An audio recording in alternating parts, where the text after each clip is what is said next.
Hi, this is Adam Eliel Berkowitz of Israel 365 News.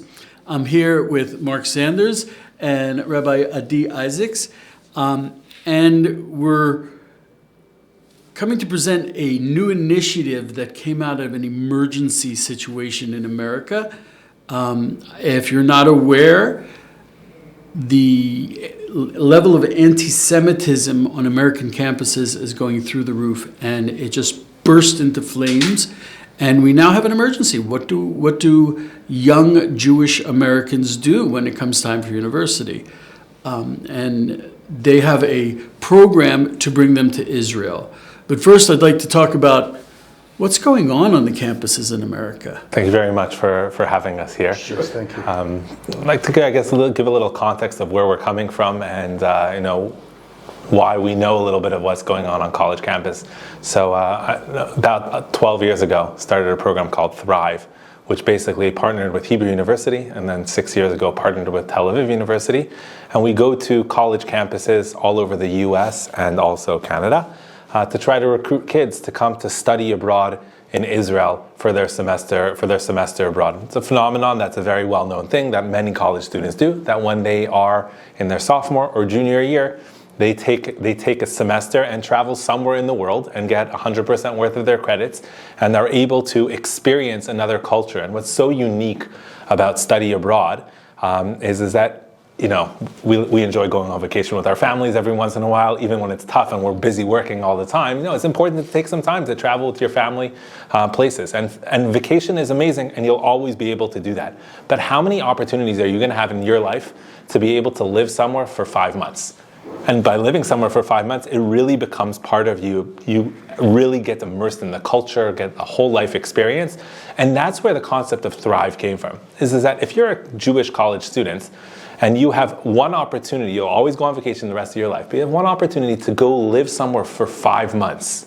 And study abroad gives you that opportunity, so you should come to Israel. And what we did was partnered with Hebrew U and Tel Aviv and said, you guys have an amazing educational content, and you're going to help all the students get credits. But what we want to do is build an immersive experience where you're actually connecting to what Israel's all about through the army, through politics, through learning advocacy, and all of these different things. And then you'll be here for 5 months, and you will leave a Jewish leader and empowered. When I was growing up, there's a Jewish phrase that wherever a Jew's going, he's on his way to Jerusalem.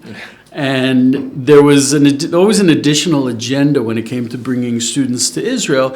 They're in a very formative, transformative time in their life, and it's a way to connect them into the Jewish people. Even if they don't get religious or get Torah, they're connected to the nation, to the people. And and there were so many threats to it. It's 0.2% of the population, the intermarriage, assimilation, and this was a way of keeping them in. But I think that's changed recently. So it's very much changed. And just in terms of why we started this all even a while ago is because we were not targeting the Orthodox population, the ones that very much affiliate Jewishly. They're coming anyways to Israel. We're here is trying to get people that would not have spent this time in Israel, and study abroad really gave that opportunity. And thank God we've been very successful. And over the past 10 years, we have over 1,000 alumni that have come here, that their parents, when they're coming to visit their kids study abroad, because they're here for 5 months, of course parents also want to come here, that was some of the parents' first times in Israel. And it really changed their whole perspective on Israel, on Jewish life. Not only them, but it changes their families and their friends as well. They become natural leaders. You don't even have to teach them so much about leadership. They just love it. It becomes part of them. They want to come back and visit. So that was the idea of why we started this partnership with Hebrew U and Tel Aviv University. I'll add one other thing that is a small blip on the screen, but it's important just to understand why we're so involved on college campuses. We also started 3 years ago another program called the Nitzavim Fellowship, which takes kids that are here in their gap year and signed up to go to secular college campuses and train them while they're here over the course of a year as an accredited class at Hebrew University to be the leaders, to be advocates for Israel. They have to all create a project on how to amplify how to amplify what Israel is beautiful about, what Jewish life is like, as well as combat anti-Semitism. So we currently have 160 fellows spread across 40 college campuses right now that even before October 7th, we're trying to do this leadership component.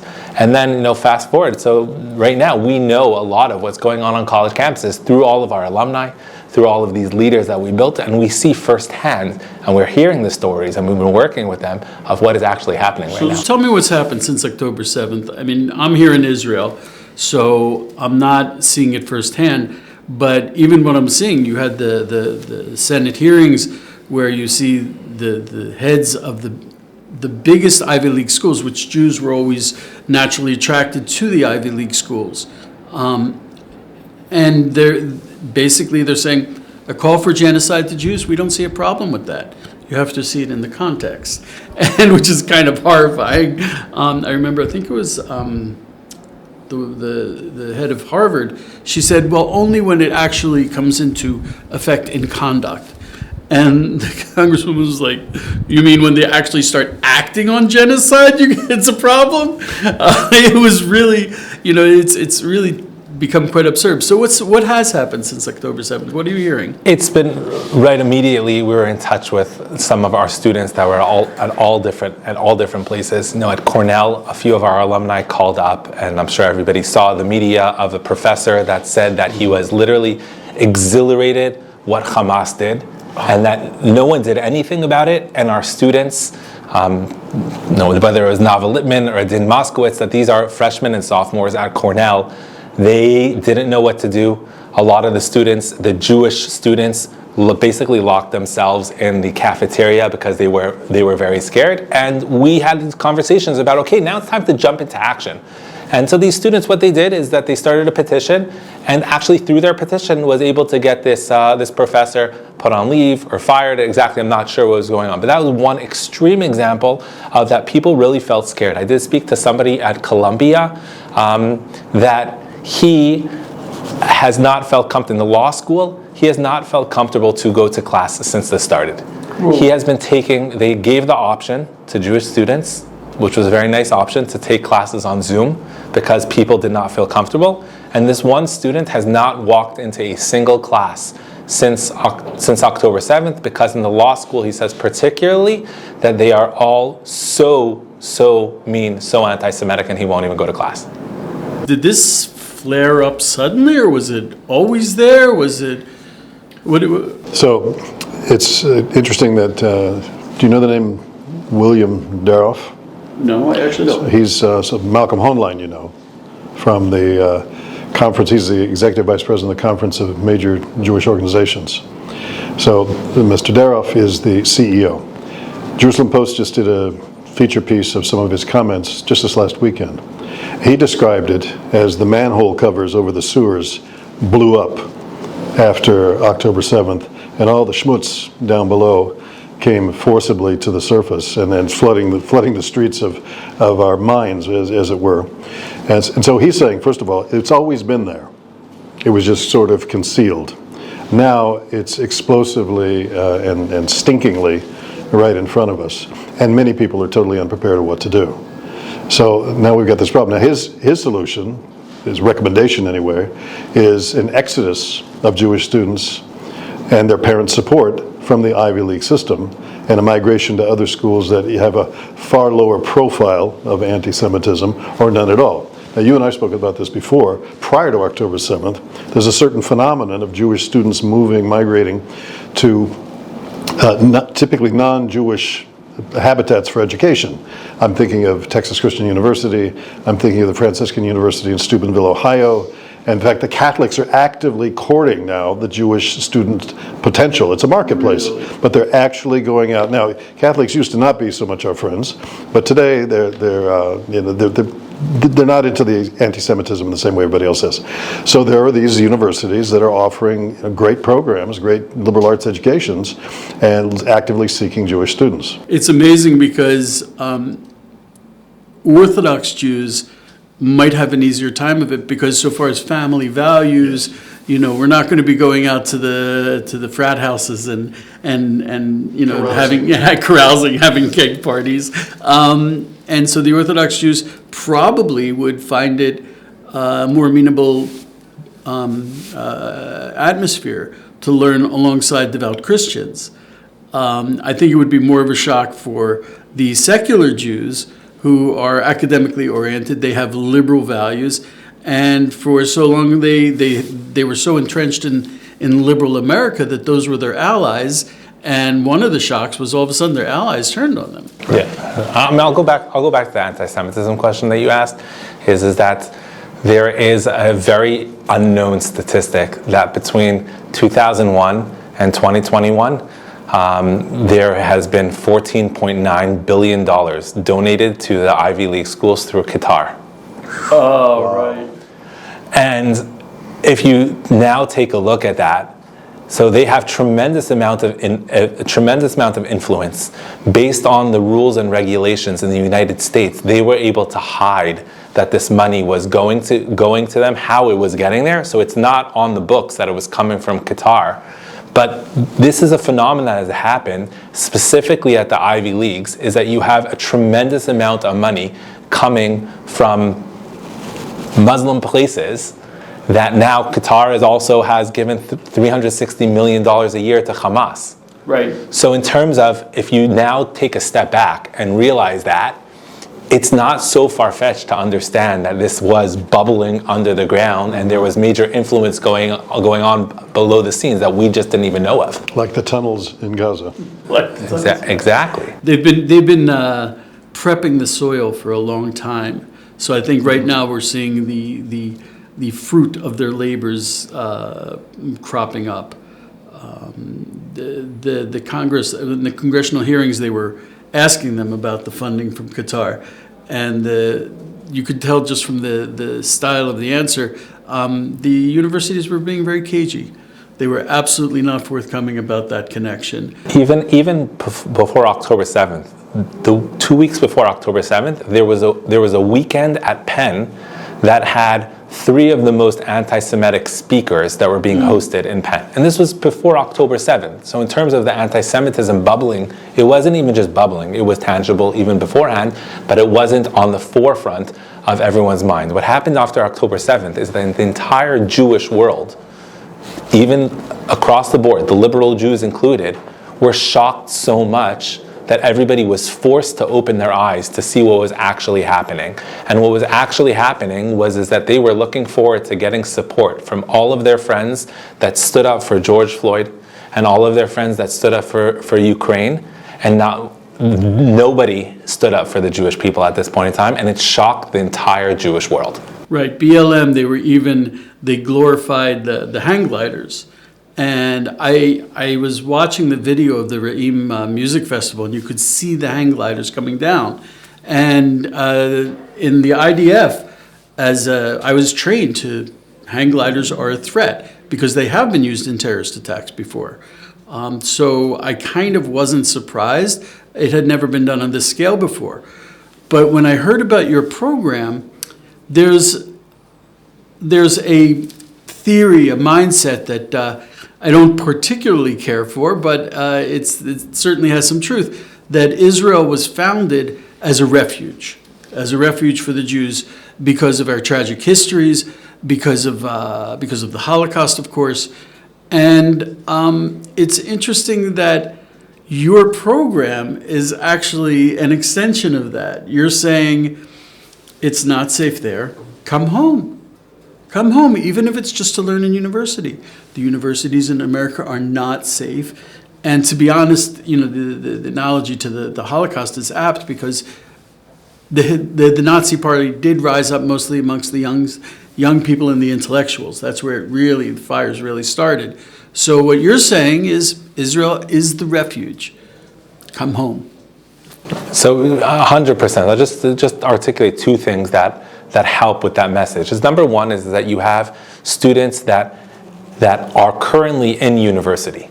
Students that are currently in university, for them to completely uproot themselves and go somewhere else is fairly challenging at this point in time. If somebody is doing an undergraduate degree and is a junior in, let's say, Penn, for them to now switch to come to Israel is not so simple. For them to switch to go to most colleges is not so simple.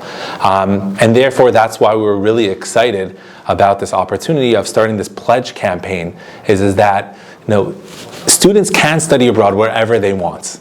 Students that are in college have the opportunity to study abroad. And what we're saying with this pledge campaign that we literally just launched last week is that I could stand with Israel, but as a college student, I'm the only one that can study in Israel. And if I open up right now and I say that I pledge that when I study abroad, I am going to study abroad, and when I study abroad, I choose Israel. And therefore, I'm going to come to Israel for 5 months. I'm going to be part of rebuilding Israel. Israel needs a lot of help right now. And as a Jewish person, I don't want to be on the sidelines. I want to be here to help. Number 2 is America needs as much help as possible. And therefore, I want to come here to be part of rebuilding and also learning how to tell the story moving forward. And therefore, I want to come here. And number 3 is that as a community, we need to stand up together right now. Now that we know that the people in BLM are not on our side, and the people that stood up for Ukraine are not necessarily on our side, it doesn't mean that we're writing them off. We're still going to work with them in the future, but first and foremost comes our friends and our family. The Jewish people, the Christians, everybody right now is a time that if you care for Israel, if you care for Zionism, come be part of it. And the pledge campaign is allowing you to do that as a college student, to pledge that whether it's this coming year or it's in 2 years, is that I am pledging that I want to be part of moving things forward, and this is more important than ever. Yes, you could just always go on vacation somewhere else, and you could come to Israel for 5, 6, 7 days. But if you come here for 5 months, you literally will help rebuild it. You'll be connected forever and ever, and Israel needs it more than ever. And the truth is that these college students need it more than ever. The Jewish people need it more than ever. Israel needs it more than ever, and that's why this pledge campaign is so important. And now is the time. Now is the time. This is such a... I really feel that not only... This is not like any other conflict that I've experienced in Israel. This, I think, is a transformative point for the Jewish people. And we have to train these young people to connect to Israel. I want them to come here and realize, A, they're not alone. We are a nation. We are together. And we have allies, thank God. This time, which was not in the case in the Holocaust. Now there is a powerful non-Jewish voice amongst the evangelicals and amongst the Christians and even the Catholics to join in and protect Israel. And also, when you're a college student in America, we have the academics and the liberal values. I want them to learn that we are also the offspring of King David. I'm an angry Jew with an M16, and you come for us. We are together on this. You're not going to touch me. You're not going to touch my people. And I want them to learn that. Hitchhiking on what both of you are saying, I just want to address the Christians that are watching. We're talking about something that impacts so many Jewish students on campus, but this also affects you. And there's room for you to come to Israel as well to participate. So when we talk about this pledge, it's not exclusively for Jewish students, it's also for you as well. So if you're a Christian student and you're in university, or you're the parents of such or grandparents of such, then let's do this connection and let's work together on this, because this is really a unifying opportunity for people to express, in this case, digital solidarity, bringing people together. And then if you want information about programs that are available and so forth, we're more than happy to work with you to kind of give you the information that you can make an informed decision about how you would like to spend either a semester or, do you want to mention at all the new program from the Hebrew Youth? I just want to follow up exactly what Mark's saying, is that our goal right now is to get thousands, tens of thousands of pledges of people that want to come here to study abroad. As soon as we're getting those pledges, we have the ability to tailor make that 5-month experience for different organizations to partner with us. We have the ability for specific courses academically, whether it's through Hebrew U or Tel Aviv, as well as non-academic experiences through advocacy, through traveling places. Like, we are very excited. We know that if we get people here and people excited about coming, we know we have the ability to tailor make the most amazing semester abroad experience, because we've been doing that for 10 years, and our alumni have loved every second, and now is more important than ever. I will touch on one other thing, just pivoting, is I started by saying that that's for kids that are in college campus right now, or that are set on going to a specific college campus in America, and maybe they should rethink that. But another opportunity that we're trying to come up with is that Israel's a phenomenal place to be. And therefore, we're launching with Hebrew University a full degree, a 3-year degree program. Tel Aviv also has that you could do your entire degree here. It's not very expensive. It's $15,000 a year. Hebrew U is ranked in the top 75 colleges, universities worldwide. Worldwide, it's one of the top universities. Tel Aviv University is ranked 7th in the world in terms of entrepreneurship, right behind MIT and Harvard. And these are phenomenal options to be able to think that now you can do a full degree in English for 3 years here at that price point. Wow, the price point is certainly a big thing. And for too long, I think the conservatives, the religious, have ignored the battleground of the universities, and we're seeing the result of that now, where there's a generation, I don't know where they come from. It's horrifying. So we can retake that, and Israel can play a major role in that, God willing. So I'm going to be putting in all the details. Hopefully, I'll even write a story about this. I just think it's fantastic that we can save this generation of university students who are really in dire straits right now. Jewish students can't learn in Ivy League schools. So this is a change of Jewish values, of the Jewish trajectory in America, where Jews now have to look for a new solution to that, a new path in life. So I'm very excited about this. And I'll add on is that if these students right now, the ones that are currently in college, if right now they don't stand up to what has just happened and spend significant amount of time, what does the next 15 years of American Jewry look like? Yeah. But if we're able to move this forward and get this community, get a few thousand people to say, I am going to come to Israel for 5 months. I'm going to be here. I'm going to learn about all this. And then they take that back. Then look at what the next 10 years in America looks like. And it could be very, very different.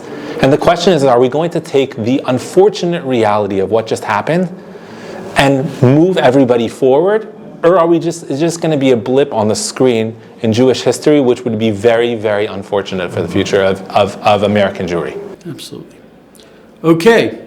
So hopefully, if any of your young people or any of the young people from America come to take part in the program, you have a absolutely serious personal invite to come up to the Golan and have a cup of coffee on my back porch. What do you mean? You're invited to come to the program itself. You'll participate. Do you have coffee? Because I just think anyone who comes to Israel at this time, you're a very special person taking part in a very special process, prophetic process. So, Rabbi Isaacs, Mark, thank you so much for joining us, and hopefully we'll do this again in a year when you tell me about all the thousands of students who came to Israel to learn. We'll see you here. Amen. Thank you so much. Thank you.